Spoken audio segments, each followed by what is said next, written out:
One of the police killings that sparked last night's protests in Dallas took place in Baton Rouge, Louisiana. 37-year-old Alton Sterlings was killed Tuesday night by two Baton Rouge police officers. David Begnaud spoke with Quinetta McMillan, the mother of Alton Sterlings' son, and L.Chris Stewart, the family's attorney. He asked them about the effect the video of Sterlings' death has had on the family. Do you believe that it's important for the public to see the graphic video of how he died? I most certainly think it's important for the public, but not for children. Did you want your son to see that video of how his dad died? No way. How did he see it? I mean, he's 15 years old. There's no way I could have hid that.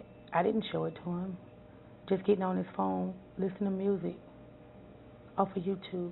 So there was that night where the video surfaced, right? I mean, literally, it was put out by that group, it surfaced.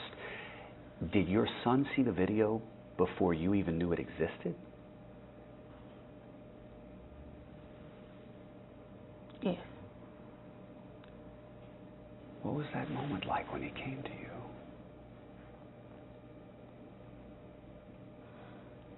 He just came to me and he was just screaming. And he said, "Mama, I want my daddy. My daddy.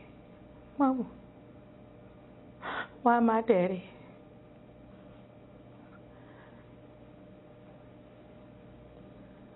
As a mother, I could not help him justify why he's daddy. I just held my child and I immediately started praying with him. And I let him know it's gonna be okay. It's gonna be okay.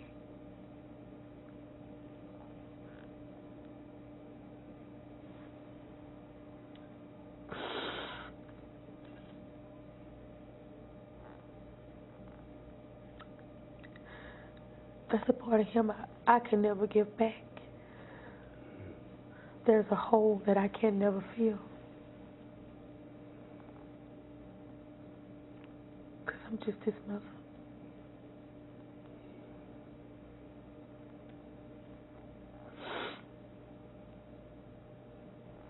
Do you see any justification for the shooting that left your son's father dead?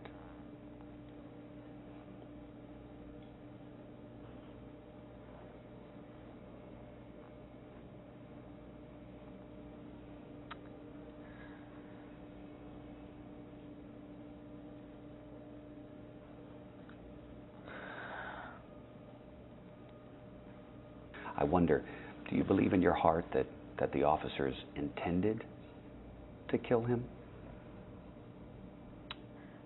I do. You believe they intended to do it? Yes. The video shows it. I mean, he's there with his hands up. He's doing everything that they asked him to do. And if everybody just listened to that video, he's asking, what did I do? What did I do? And then from that moment, he was cursed out like a dog. It just wasn't right. You know, we always have, in looking at the backgrounds of the police officers, we also looked at the background of Alton, and, you know, it's no secret he had a criminal history, a lengthy one. But do you think there was a reluctance on his part? Do you think that he may have put up something of a fight because he was worried about being arrested? I just wonder what you have thought yourself over the last few days since it happened. No, I don't think that he put up a fight. I mean, anybody that has eyes and can see through both of them sees that. Tell me about him. He sold CDs at the store, right? Correct. How long had he been doing that? He has been selling CDs for quite a while, between maybe 6 to 5 years. Is that how he made a living? That's how he made a living. Was that like his main job? Exactly. That was the only job. And he did well? He did wonderful. I mean, he seemed to be known. The former police chief of Baton Rouge told me, I knew CD Man. I mean, people knew him by that name. Correct. Well liked? Well loved. ever violent? I'm not going to say he was ever violent, no. We're all humans.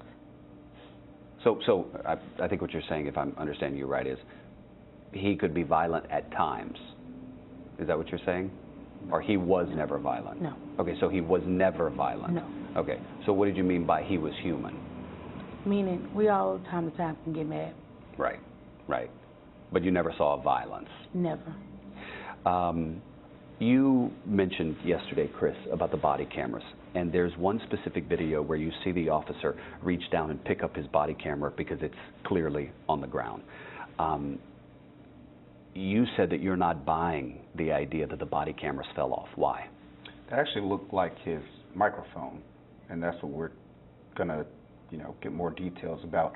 That looked like his microphone, his radio that comes with the strap that he radios in for backup, for whatever it may be. It looks like his radio. My understanding is that the body cams used by the officers down here are just a self-contained box that doesn't have a wire, that doesn't fall off and dangle, as they quote it. But we'll figure that out from the investigation. But, if you watch the video, it looks like his radio. Do you believe we'd be sitting here talking about what happened to Alton Sterling if it wasn't for that video? Of course not. Of course not. And that's the power of videos. That's what happened in Minnesota. That's what's happening now. That's what makes you feel the pain for the officers and their families in Dallas is the videos from the people on scene, because you actually see what's going on and you can feel the pain of what's going on. Do you believe we would be sitting here today talking if it were not for those videos? Absolutely not. So you think the videos is what generated the outrage, and what do you think would have happened had there not been a video showing what occurred? It just would have been the end of it. There would have been no justification on anything. But it's a done deal. That's how I feel. Have you met the person who recorded that video? I have not. What would you say to them? I would say I appreciate you coming forward with that video, because now it's going to help my son have closure, because there are 1,000,001 questions that he has that mommy can't answer. I most definitely would love to meet the person that sent in that video. Even for the second video, there was more graphic things on that video that you really didn't see on that first one. Chris, as you know, it's a high bar when it comes to the feds and civil rights investigations. Do you believe initially, preliminarily, what we see so far, that there will be enough to substantiate the claim that Mr. Sterling's civil rights were violated? There definitely should be, just like with Walter Scott. And we were very excited and happy when he was indicted by the federal also. So I think this is another great case for what groundwork would justice. what groundwork would you lay out to say this was clearly a civil rights violation? I mean, they can clearly see it. Right. They can clearly, that's the great thing about now the multiple angles of the video. But legally, just some bullet points for me on the legal things that, as an attorney, you would recognize and say, okay, that's an indication, that's an indication. First of all, he had given up. He wasn't resisting arrest. Right. We're watching the scene. The problem is in a lot of these situations, if a person is fighting the officers or has a weapon pointed at him, that authorizes that officer to then use lethal force. Right. His life is in danger. Other people around him lives are potentially in danger, and then he's authorized at a certain point to use that level of force. In this situation, his arms are up. He's given up. It looks like he's just standing there. He's suddenly tackled, taken down, and then pinned to the ground and executed. At that point, his civil rights have been violated. He was never given the opportunity to be taken into custody, period. I didn't see anybody reach for handcuffs at all to try and cuff his arm that was already pinned, roll him over. Not once did I see them reach for handcuffs. I saw them reach for their gun. And that's the problem. How crucial do you think that audio will be? on those body cameras? The audio is going to be important, but the most important thing, period, is going to be the surveillance footage from the store, which was taken by the department. Which will show the initial encounter, so the moment they walked up to him. And the entire thing. We already went out there, and the angle of that camera would have caught the entire situation from start to finish. What does what happened in Dallas do to your case here in Baton Rouge?